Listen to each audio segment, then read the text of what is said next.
Hi guys, আজকে আমরা নতুন একটি পেন্টিং তৈরি করব। আসলে এটা নতুন না, বলতে গেলে তোমরা সবাই এটার সাথে পরিচিত। সবার আর্ট গ্যালারিতে এরকম একটি পিকচার আছে, তবে এটাকে আমি নিউভাবে ক্রিয়েট করতে চেয়েছি। এছাড়া আমি হিমে এই ওয়াটার প্যালেটটি ইউজ করছি। তোমাদের সামনে আজকে আমি যে পেন্টিংটা করবো সেটা ঠিক এরকম টাইপের। আমি এখানে ব্লু কালার দিয়ে আউটলাইন করে নিচ্ছিলাম যেভাবে যেভাবে আমি ড্রয়িং করবো, কিন্তু পরবর্তীতে আমার কাছে মনে হলো এখন না করে পুরোটাকে একবার নীল করে ফেলি।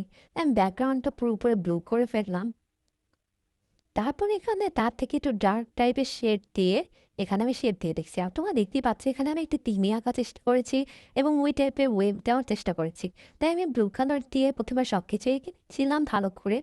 তখনই আমার কাছে মনে হলো তিমিটার কালার খুবই হালকা হয়ে গেছে। তাই আমি এখানে আরও ডার্ক টাইপের করতে চেষ্টা করলাম, দেন এটা শেপ দিলাম।